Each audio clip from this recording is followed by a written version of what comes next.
welcome to Meeple University's How to Play Stay Out of My Dungeon. In this video, we'll take you through the setup and the rules for how to play this game, and we'll give thanks to the game's designer, Paul Gregorio, who clarified some of the rules for us in the preparation of this video.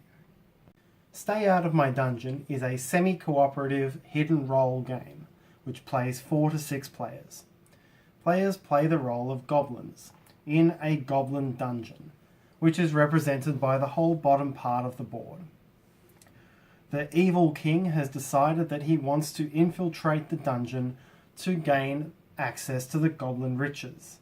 And so through the game, the king will be sending invaders to access the dungeon through these 3 locations.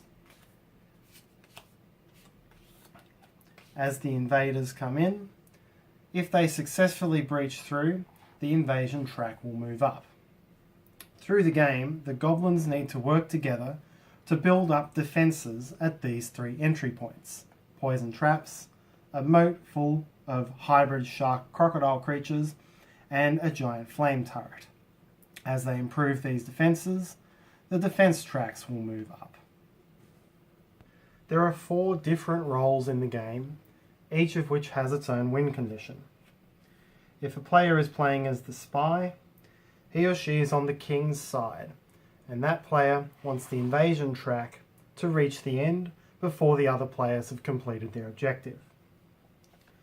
Up to 4 players may be playing as loyal goblins, and the loyal goblins need all 3 of the major defences to be perfected before the invasion marker reaches the end of the track.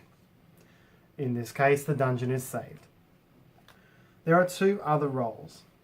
One player may play as the anarchist. The anarchist wants the dungeon to be saved, but wants chaos and anarchy within the dungeon. And so as things go wrong during the game, the anarchy track will increase. And if this track is 10 or higher, when the game is won for the loyal team, the loyalists lose and the anarchist wins. Finally, one player may play as the selfish jerk. As players complete the defences, they will get to take these individual reward cards from the board. A selfish jerk wins the game if the loyalists complete the defences, but the selfish jerk has at least 2 of these cards. Stay out of my dungeon. To set up the game, each player takes a player board representing one of the unique goblins in the game and places it on the table. The player takes an 8-sided die, which represents the player's health during the game. This tracks health it is never rolled. It is set to the starting resilience number. Take a ready used token and place it here on the ready side, and take the player's goblin meeple, which should match the colour of the die, and place it in the goblin keep. Note, in 2 special cases, if the player is playing as Wink Ripnug, the player also takes a 4-sided die, sets it to the number 1 and places it here. And if the player is playing Evelyn, the player must use his or her mega ability as part of setup.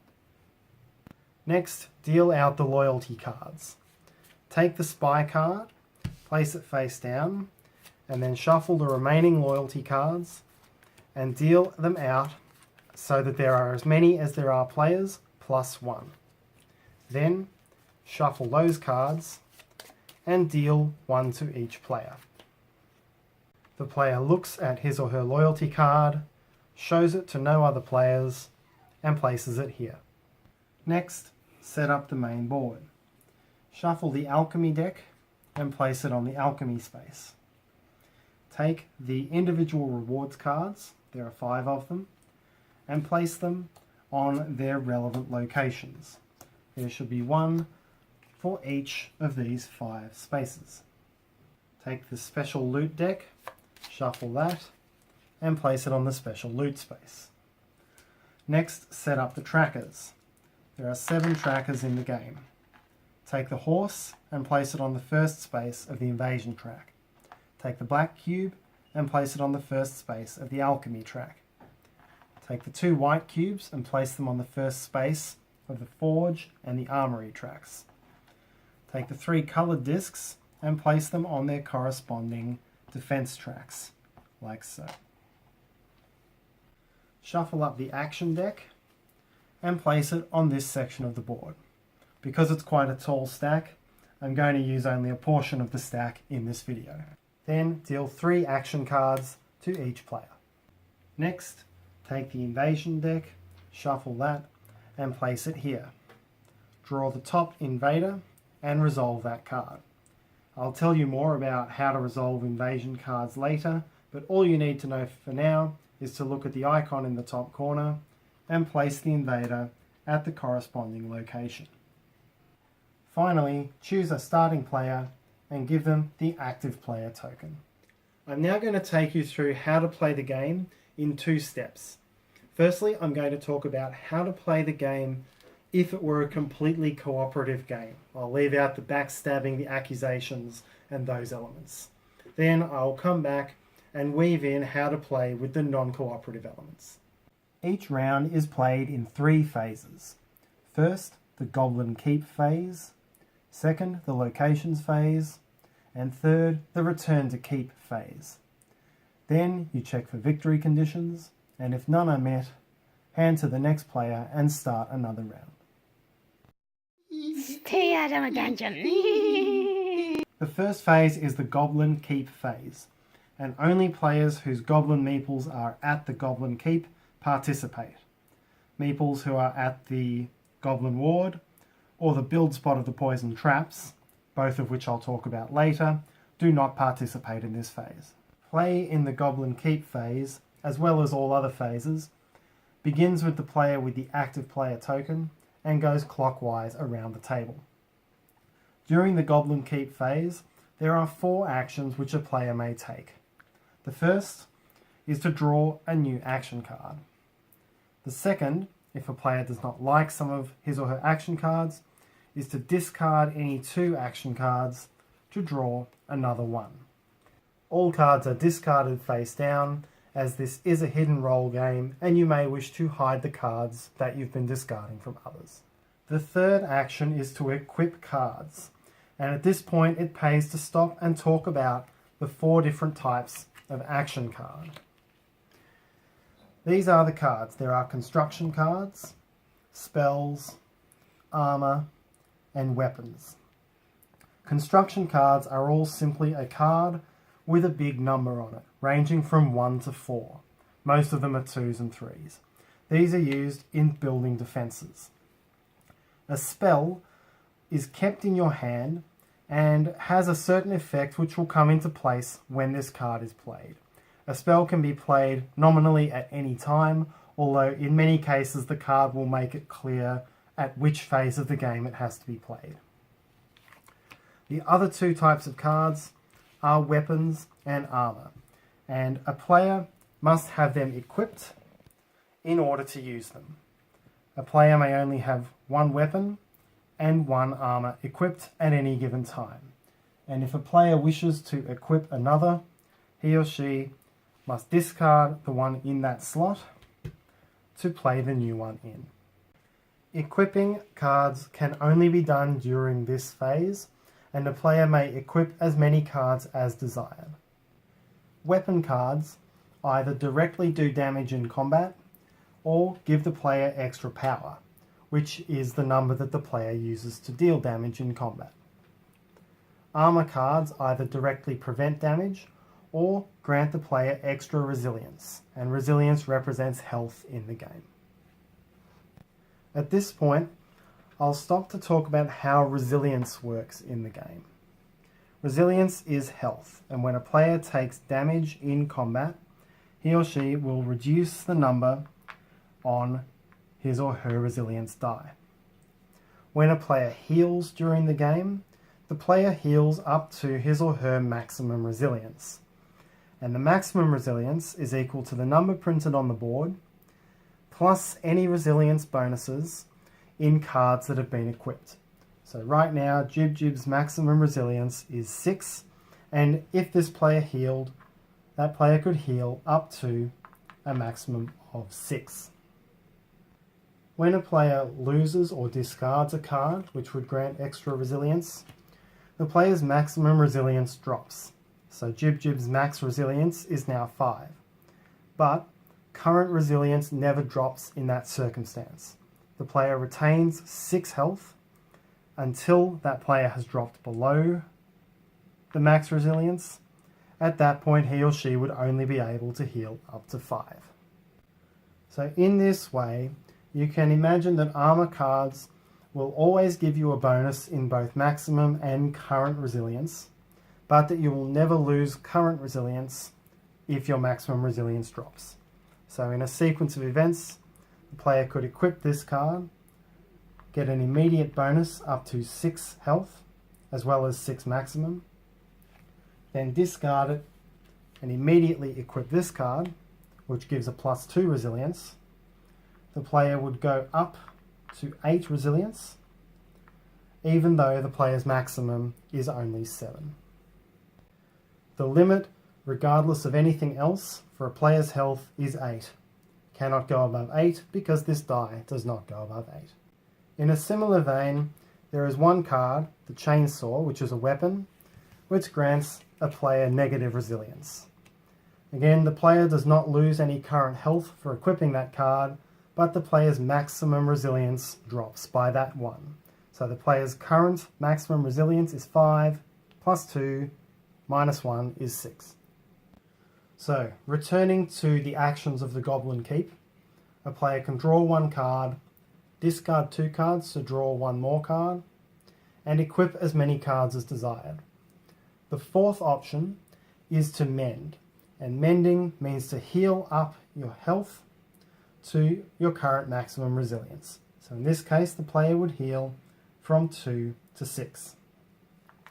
Doing this comes with a price. The player misses the location and the return to keep phases of this round. So essentially the player misses the rest of the round. This is still a better outcome than going into battle and losing all of your health. You will still miss a turn if you do that, but you will also lose all of your cards, both equipped and from hand, and most likely increase anarchy in the dungeon. So it can be better to choose to miss the turn and heal at the Goblin Keep. Stay out of a dungeon. After all players have finished their Goblin Keep phase, the round progresses to the Locations phase. The Locations phase takes place over 6 separate sub-steps. First, choosing locations, then playing construction cards, then drawing an invasion card, the Backstabbing phase, resolving invasions or combat, and resolving locations. Each of these steps is completed in full, with all players starting from the active player and moving clockwise around the table, completing their action before it progresses to the next step. The first step of this phase is the Choose Locations step. Only goblins who are at the Goblin Keep and did not choose to mend in this round participate in this step. To do this, the player takes his or her Goblin Meeple and places it on the lowest numbered available space in one of the 7 locations around the board. If a location is full, another player cannot go there. If a player is at a location, the next goblin must go to the next available space, moving up. Note that at the Poison Traps location, players may only move into the number 1 space. The build spot, represented by this B, is accessed in a different way, which I'll go through shortly. Once all players have chosen their locations, this step ends. The second step is to play construction cards. This applies only to players who are at the moat location or the flame turret location. And a player can only do this if there is no invader at his or her location. So as the board is laid out at the moment, only the red player could play a construction card. The player takes a construction card from his or her hand, that is, one of the cards with construction at the top and a large number ranging from 1 to 4 in the middle, and plays it face down into the relevant slot, which is here for the moat and here for the flame turret. These are played face down, again because it's a hidden role game, and a player may be trying to play bad construction cards in order to sabotage the construction. Note that players must play construction cards. It is not permissible for a player to play an equipment card into a construction pile, even though it is played face down. A player may play as many cards as his or her craft. All characters have a craft of 1, except for Cog, who has a craft of 2. So the Goblin Cog is the best at building things, can play 2 cards per turn. I'll talk about how the construction cards are resolved later in the video. The third step is to draw 1 invasion card. The card is drawn, and you place it in the location as shown in the top left corner, just as we did in setup. So this invader would go to the flame turret. Note that some of the invasion cards do not have a location shown in the corner. These are events, and you resolve the text on the card and then discard it. Note that some invaders also have text, and this text may represent an effect which happens when the invader comes into play, or it may represent an effect for the end of the round or when the invader is defeated. If you draw an invasion card and there is no more room at that location for the invader, simply discard the card. The fourth step is the backstab step, and I will skip over that at this point of the video and come back to it when we talk about the non-cooperative elements of the game. Stay out of a dungeon. The fifth step is to resolve invasions and combat, and I've set up the board slightly differently to show you how this works. Each of these 3 locations has its invasion or combat resolved in that order. If there is no invader at a location, nothing happens. If there is an invader at the location and there are no goblins there to defend, the invader breaks through into the dungeon, and you must resolve the invasion effect. The invasion effect for each of these locations is shown here with these skulls and crossbones in these 3 locations. And the severity of the invasion effect depends on how strong the defences are. So looking at the moat, if the defences are still in red, as they show here, you would advance the invasion tracker 2 spaces, 1 for each of those skull and crossbones, and each player would discard an action card. If the moat had been improved to the point of being strong defences, you would advance the invasion tracker 2 spots, and if the defences were mega, you would advance the invasion tracker only 1 spot. These penalties are slightly different for each of the 3 locations. If there is an invader present and there are goblins there to defend, a combat ensues. Combat takes place over 2 phases. Firstly, the special damage phase, and secondly, the normal damage phase. In the special damage phase, invaders deal special damage to the players based on the numbers shown in this bottom middle box on the card. In this case, the fire deals 2 fire damage to each player. The other type of special damage is magic damage, indicated by this icon. Each player would then lose 2 health, as indicated on their dice. Players, by default, will not be able to deal special damage to invaders. However, there are cards and spells which players can use which will deal special damage. In this case, Evelyn has a card which will deal +1 magic damage during the special damage phase. So simultaneous to the players getting hit, the fire will also take 1 point of magic damage. The fire's resilience is 4, and invader's resilience is shown in the bottom right corner of the card. So the fire has taken 1 point of special damage and has 3 health left. If any goblin's health is reduced to 0 during the special damage phase, they would go to the goblin ward immediately and would not participate in the normal damage phase. Similarly, if an invader were defeated during the special damage phase, the combat would be over. All special damage is dealt simultaneously, so even if a player is defeated by an opponent's special damage, that player would still have the chance to inflict special damage back. Once the special damage phase is complete, the battle proceeds to the normal damage phase, and I've reset the player's resilience to demonstrate how this works. Normal damage is inflicted using power. That is this number on a player's player board and this number on an invader.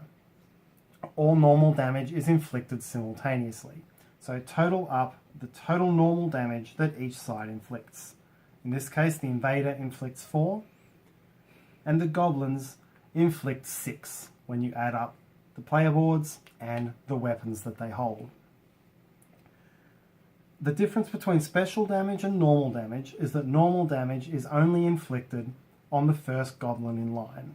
So these 4 points of damage would all be placed on Evelyn.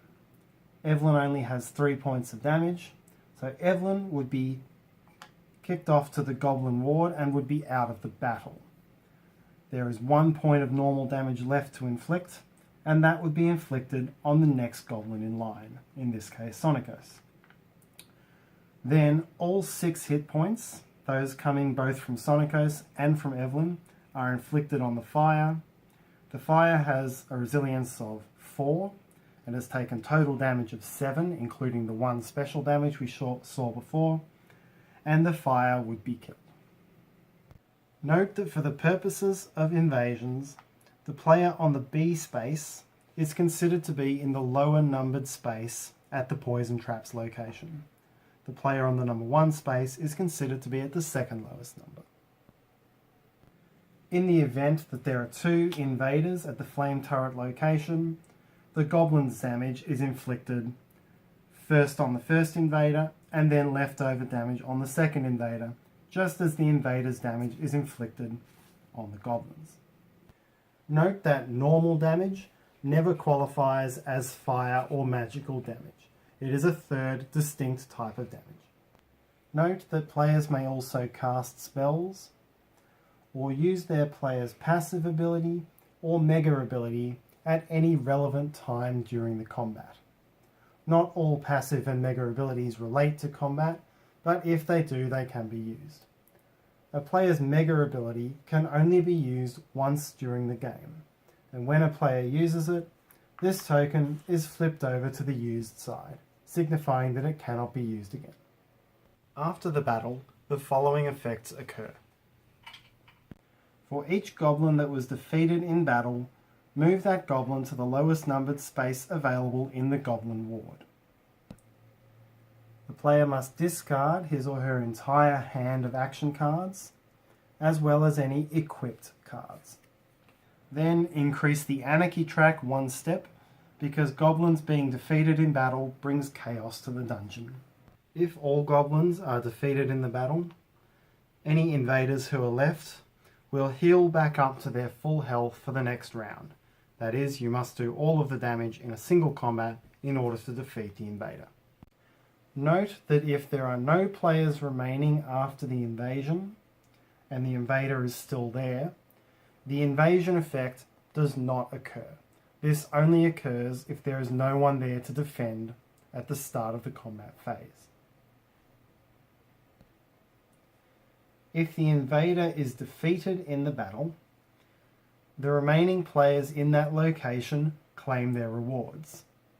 Whoever is in the lowest numbered remaining space rolls the special loot die.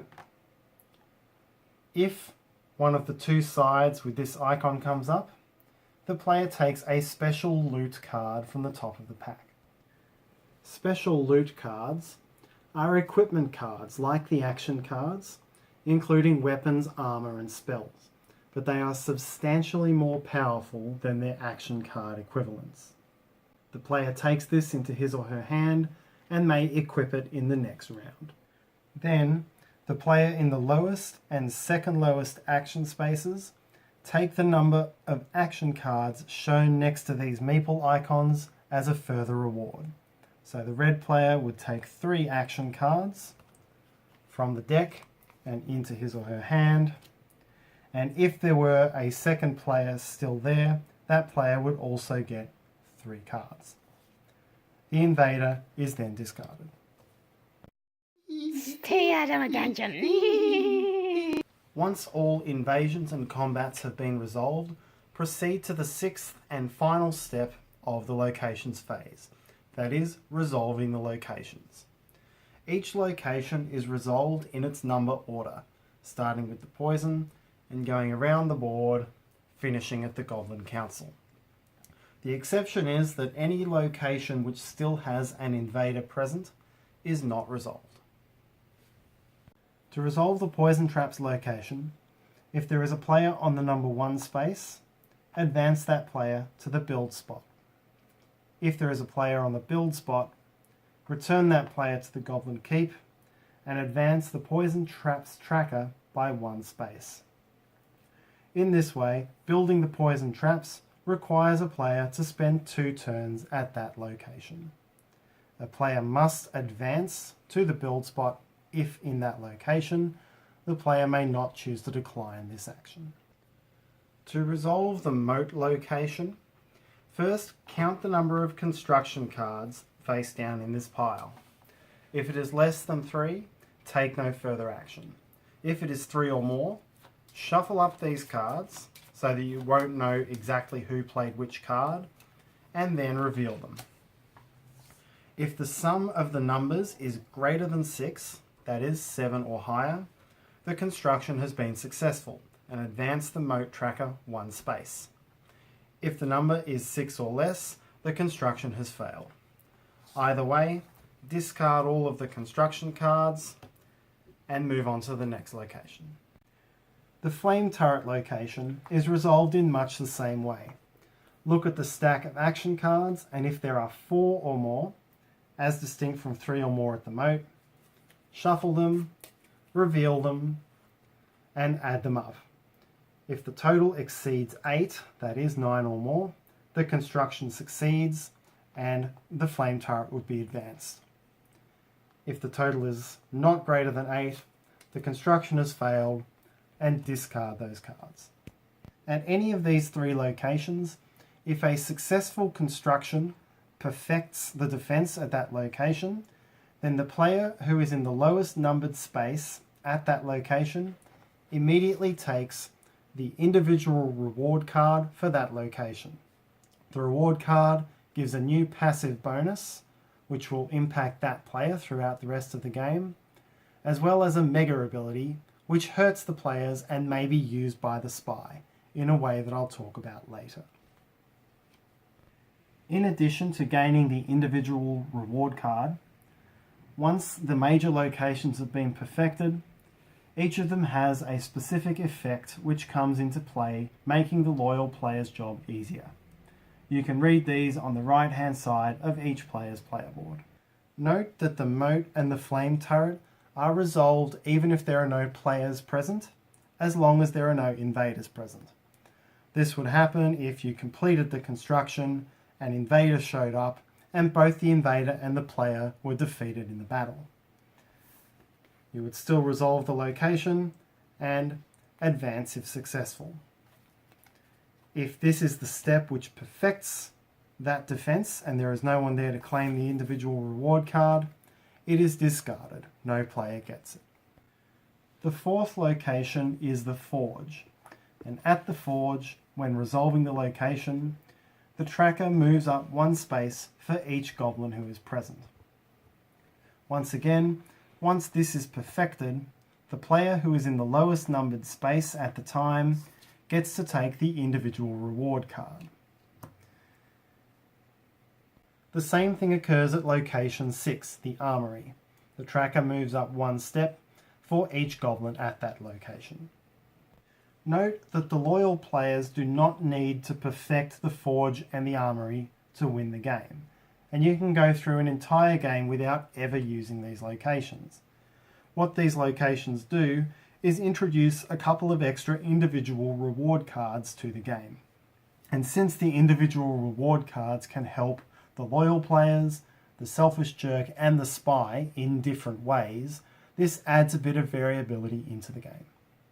When a player is at the alchemy space, During the location resolution, the player takes an alchemy card into his or her hand. The alchemy cards are more powerful than the equipment in the action deck, and less powerful in general than the special loot. But there are a couple of alchemy cards which allow players to switch positions with another during the location phase. This might be a good way for players to steal individual rewards that were not meant for them, so be wary of players who have alchemy cards. The final location to resolve is the Goblin Council space. This is part of the non-cooperative part of the game, so I will not go into this yet. Stay out of a dungeon. Finally, after the locations phase is finished, proceed to the return to keep phase. All players return their goblins to the Goblin Keep, except for any goblins in the Goblin Ward or any goblins at the poison traps. Any player who is in the Goblin Ward, that player heals up to either their maximum resilience or the numbers shown here on the board, whichever is lower. So in this case, Evelyn would heal to 4. The player then places the Goblin Meeple on one of these healed chairs. Next, any player with more than 5 cards in hand must discard down to 5, and the active player marker moves clockwise around the board. If the marker has made a complete rotation of the board, that is, if the starting player has it back, advance the invasion tracker 1 space. Finally, check for victory conditions. First, check the spy's condition. If the invasion tracker has reached the end of the track, the spy wins, if there is one. If there is no spy, everyone loses. Next, check the loyal player's victory condition. If all of these trackers have reached the end, then at least one of the loyal players will win. First, check the anarchy track. And if the anarchy track has reached 10 and there is an anarchist in the game, then the anarchist wins and the other players lose. If it has not reached 10, or it has and there is no anarchist in the game, then check the selfish jerk's victory condition. If the selfish jerk has at least 2 of these cards in his or her possession, the selfish jerk wins. If not, then all of the other loyal players win. If no players have won, proceed to the next round. And that concludes all of the cooperative mechanisms in Stay Out of My Dungeon. Next, I'll go through all of the uncooperative elements. That is Backstabbing, the Goblin Council, how to play as the spy, and a quick summary of the other 2 non-cooperative roles. I do want to clarify that I'm teaching the game like this because I think it's the most straightforward way to learn the game. The game doesn't have a cooperative mode, so don't stop here and think you can play the game cooperatively. It's not designed for that. Stay out of a dungeon. The first non-cooperative element of the game is Backstabbing. Backstabbing is the 4th step of the locations phase, occurring after a new invader is drawn and before invasions and combat. Backstabbing is an option which is open to any goblin who is at a location with another goblin. So in this case here, these 4 goblins could all choose to backstab, but the yellow goblin could not. In turn order, starting with the active player and going around, each player has the chance to announce that they are backstabbing. If a player decides to backstab, the player moves his or her meeple to the red space at that location. Once that red space is occupied, another player cannot backstab at that location. Once a player has backstabbed, that player is treated as if he or she is an invader for the rest of that round. So that player will fight with the invaders in combat and will be treated as an invader for resolving locations. At this point, if the player who chose to backstab is the spy, that player may reveal his or her loyalty at this time, revealing to everyone that he or she is the spy. This doesn't impact the rest of the combat, but it impacts what will happen after this round ends. No other character may choose to reveal his or her loyalty card when backstabbing. When resolving combat featuring a backstabbing player, whether or not there is an invader present, combat proceeds as it normally would, except that this player is treated as an invader. If the player has a means of inflicting special damage, it will be inflicted on non-backstabbing players during the special damage phase. During the normal damage phase, because the backstabbing player is considered to be in the lowest numbered space, any normal damage inflicted by the non-backstabbing players will all be dealt to the backstabbing player first, followed by any invaders behind him. If the backstabbing player is defeated in combat, he or she goes to the Goblin ward and discards all equipped cards and his or her hand as normal. The only difference to normal is that the anarchy track does not increase. If a non-backstabbing player is defeated by a backstabbing player, that player goes to the Goblin ward as normal, the anarchy track increases as normal, and the player discards his or her hand as normal. Then the backstabbing player steals from the defeated player all equipped cards and any individual reward cards. Just to clarify, the rulebook does mention stealing equipped cards on page 5, but then omits that on page 17. We can clarify that the equipped cards are stolen by the backstabbing player. If at the end of the combat phase the backstabbing player has not been defeated, increase the anarchy one more step.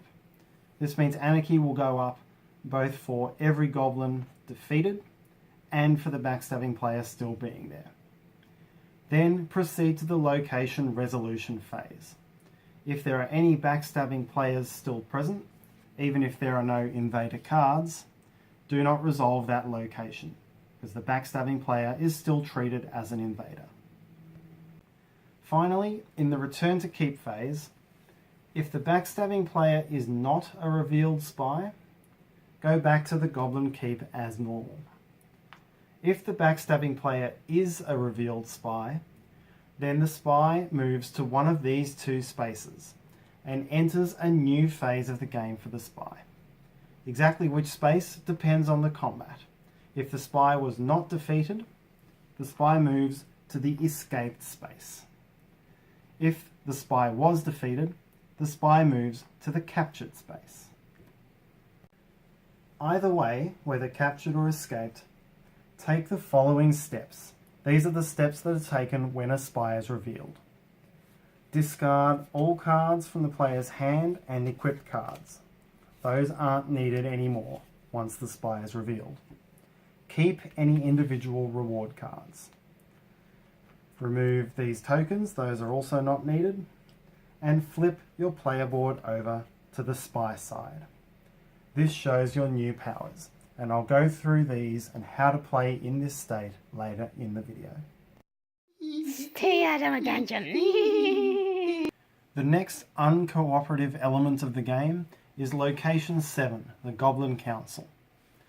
During the location resolution step, a player who is at the Goblin Council may accuse one of the other players at the table of being one of the three special roles, the anarchist, selfish jerk, or spy.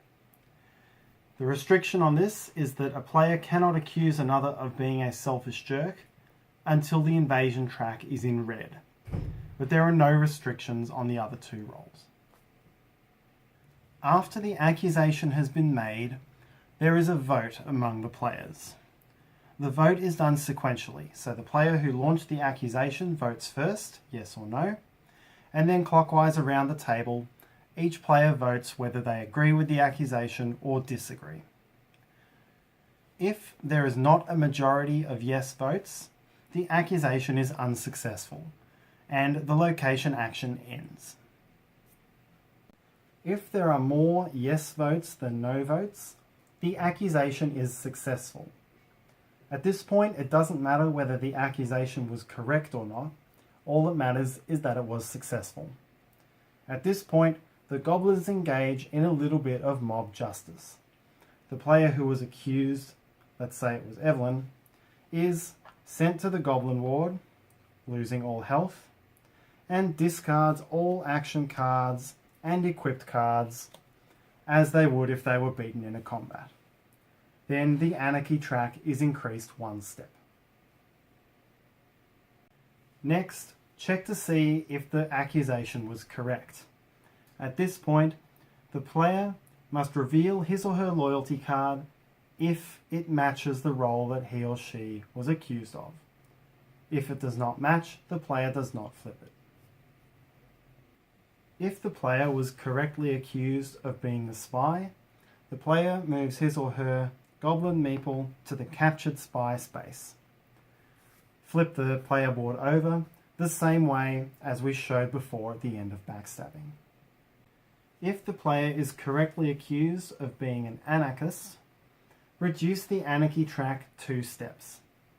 This means that on a net outcome from the Goblin Council, there will be a 1-step reduction in the Anarchy track.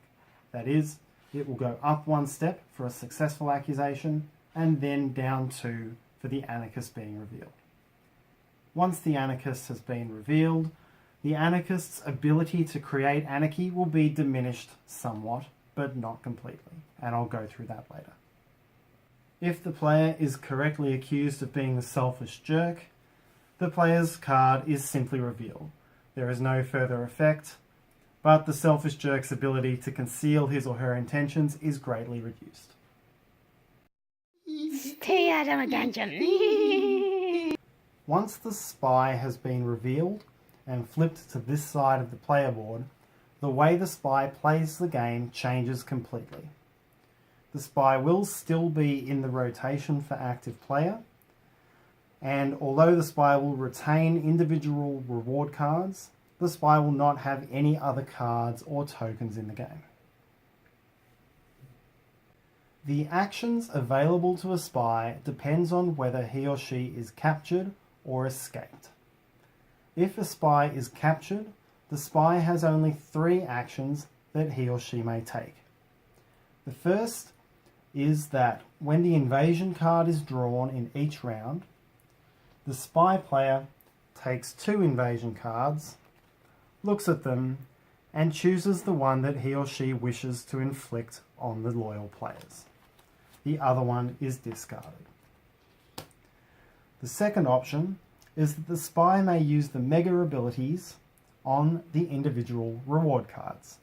All of these have a negative impact on the loyal players. Like a player's normal mega ability, this may only be used once during the game, and the player flips the reward card to the used side once it has been played. A captured spy's third option is to attempt to escape, and the manner in which a captured spy escapes is very specific.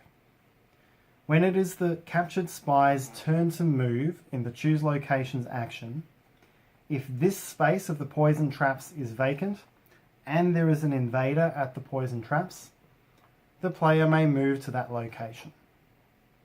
While the player is there, no one else may interact with the player in any way. But that player is blocking out this space for other players.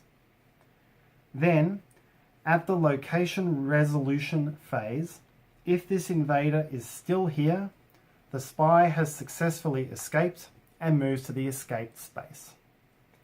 If this invader is defeated during the turn, the spy returns to the captured space. Once the spy is escaped, the spy has 3 additional mega abilities which can be used once on each turn. I'll leave you to read these for yourself, but in reference to ability 2, this allows a player to force players to discard equipment cards at a rate of 1 per reward card that the spy is holding, and this is why the spy keeps hold of these reward cards. What you may find when playing as the spy is that it's actually quite difficult to get the invasion tracker to move up while you're playing the game pretending to be cooperative with the other players. You also don't have the ability to do very much as a captured spy. And so for a spy, what you will probably be trying to do is build up 1 or 2 of these reward cards and then try to escape in a backstab move. This probably gives you the strongest ability to influence the game in your favour. Stay out of my dungeon. Before finishing this video, I'll just go back and give you a quick summary of all the things you need to know to play the other two special roles, the Anarchist and the Selfish Jerk. When playing as the Anarchist, your aim, like the loyal players, is to perfect the 3 primary defences, but you also want the Anarchy track to be at least 10 or higher.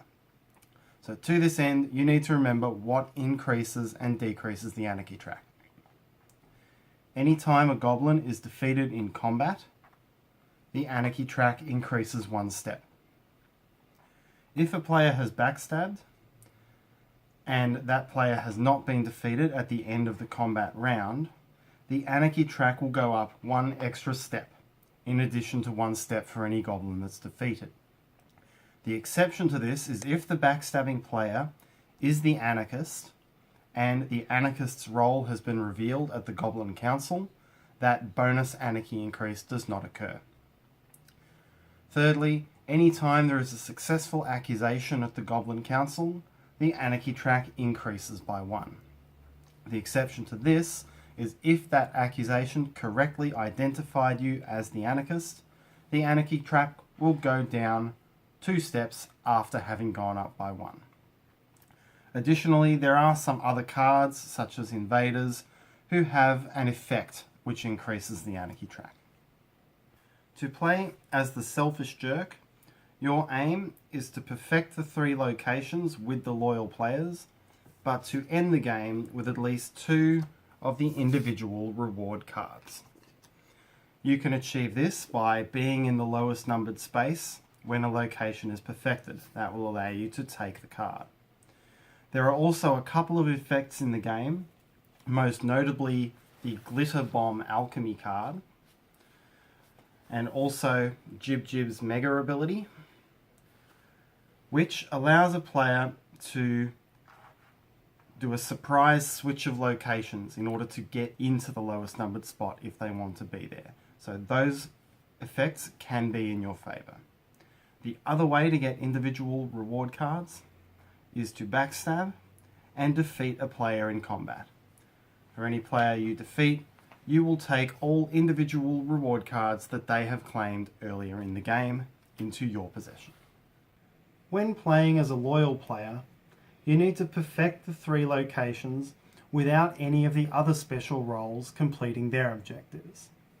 To this end, it might be in your favour as a loyal player to try a spot of backstabbing in order to steal reward cards from suspected selfish jerks.